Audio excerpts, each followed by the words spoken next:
कल्याण डोंबिवलीमध्ये ST साठी आरक्षण निघाले, अर्थातच 3 पेक्षा जास्त जागा तिथे असणार आहेत आणि त्यामुळेच एसटी साठी जी काही महानगरपालिकेचं नाव आलेलं आहे ती कल्याण डोंबिवली महानगरपालिका।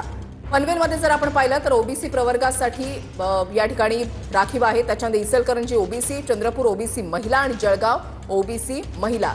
म्हणजे महापालिकांच्या महापौर पदाचं आरक्षण सोडत जी जाहीर होते त्याच्यामध्ये नेमकं काय चित्र स्पष्ट होते ते आपण पाहताय। अकोला आणि अहिल्यानगर ओबीसी महिला, उल्हासनगर आणि कोल्हापूर ओबीसी।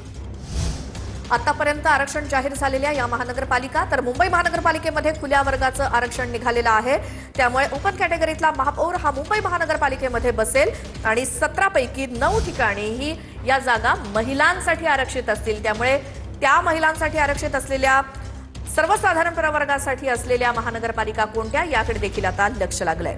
आता फक्त उत्सुकता ही आहे की मुंबई महानगरपालिका ही ओपन कॅटेगरी म्हणून जरी आता जाहीर झालेलं असलं तरी महिला की पुरुष, पुन्हा एकदा महिलेला संधी मिळणार आहे की पुरुषाला संधी मिळणार आहे हे चित्र सुद्धा अगदी काही मिनिटांमध्ये स्पष्ट होईल। मात्र सध्या तरी मुंबई महानगरपालिकेत खुल्या वर्गाचं आरक्षण निघालेलं आहे इतकं मात्र नक्की। मात्र त्या 17 पैकी 9 ठिकाणी महिला असणार आहेत। त्याआधी कल्याण डोंबिवलीची सर्वात पहिली निघालेली चिठ्ठी ती म्हणजे एसटी साठी आरक्षित आहे कल्याण डोंबिवली महानगरपालिका महापौर पदासाठी। त्यानंतर ठाणे एससी प्रवर्गासाठी, जालना एससी प्रवर्गाची महिला, तर लातूर एससी प्रवर्गाची महिला। त्याच्यानंतर पनवेल ओबीसी प्रवर्गाचा महापौर बसेल, इचलकरंजीमध्ये सुद्धा ओबीसी प्रवर्गाचा महापौर बसेल, तर चंद्रपूर आणि जळगाव ओबीसी प्रवर्गातून महिला महापौर या ठिकाणी विराजमान होतील। आतापर्यंत निघालेल्या या चिठ्ठ्या आणि जाहीर झालेली आरक्षण सोडत अकोल्यामध्ये ओबीसी प्रवर्गाची महिला, अहिल्यानगरमध्ये ओबीसी प्रवर्गाची महिला, तर उल्हासनगर आणि कोल्हापूरमध्ये ओबीसी प्रवर्गाचा महापौर असेल। महापालिकांच्या महापौर पदाचं आरक्षण जे आहे सोडत जी आहे ती सध्या जाहीर होती आणि एक महानगरपालिकांचं चित्र स्पष्ट होत आहे। मुंबईकडे सगळ्यांचं लक्ष लागलेलं होतं। जसं निवडणुकीच्या आधी आणि निवडणुकीच्या नंतर मुंबई महानगरपालिका हीच सर्वात जास्त चर्चेमध्ये राहिलेली आहे। मुंबई महापालिकेमध्ये जर आपण पाहिलं तर ओपन कॅटेगरीसाठी आरक्षण सोडत निघालेली आहे। तर एसटी साठी पालिकेमध्ये 3 पेक्षा जास्त जागा हव्यात। कल्याण डोंबिवली हा एसटी प्रवर्गासाठी जाहीर झालेला जागा आहे म्हणू शकतो, त्यामुळे कल्याण डोंबिवलीमध्ये एसटी प्रवर्गाचा महापौर होणार आहे। इकडे ठाणे महापालिकेमध्ये एससी महिला प्रवर्गासाठी आता राखीव आहे, त्याच्यामुळे एससी प्रवर्गातून महिला महापौर जी आहे ती मिळणार आहे ठाण्यासाठी। त्याच्यानंतर जालन्यासाठी सुद्धा तेच चित्र आहे, लातूरसाठी सुद्धा तेच चित्र आहे। लातूर महापालिका एससी महिला प्रवर्गासाठी राखीव झालेली आहे, त्याच्यामुळे या ठिकाणी सुद्धा महिला महापौर विराजमान होणार आहेत। आणि जालन्यामधली महानगरपालिका जी पहिल्यांदाच महानगरपालिकेची निवडणूक झालेली आहे, पहिल्यांदाच महानगरपालिका अस्तित्वात आल्यानंतर जालन्यामध्ये ही निवडणूक झालेली आहे, तर त्या ठिकाणी सुद्धा काय होणार याकडे लक्ष लागलेलं होतं। मात्र त्या ठिकाणी सुद्धा जालन्यामध्ये आपण जर पाहिलं तर एससी प्रवर्गातील महिला जी आहे ती महापौर होईल। त्यामुळे ठाणे, जालना आणि लातूर या ठिकाणी एससी प्रवर्गाच्या महिला महापौर विराजमान होतील। तर अकोल्यामध्ये ओबीसी प्रवर्गाची महिला महापौर असेल, तर जळगाव, चंद्रपूर, अहिल्यानगर आणि अकोला या ठिकाणी ओबीसी प्रवर्गाच्या महिला असतील महापौर।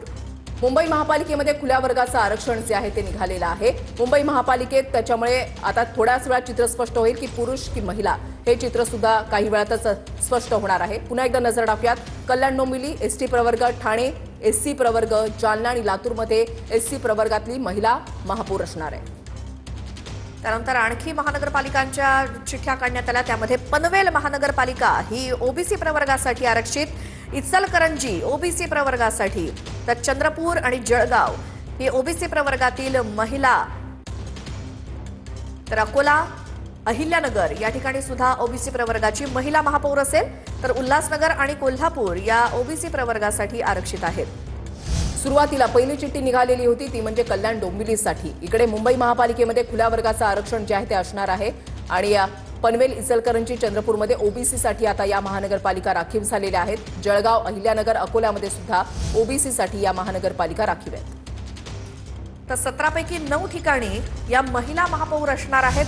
सर्वसाधारण प्रवर्गासाठी चिठ्ठ्या काढल्या जाताना 17 जागा, 17 महानगरपालिका, त्यापैकी 9 ठिकाणी या महिला महापौर असणार आहेत। त्याआधी निघालेल्या चिठ्ठ्या आपण बघतोय, त्यामध्ये ठाणे, जालना, लातूर या ठिकाणी एससी प्रवर्गातल्या महिला।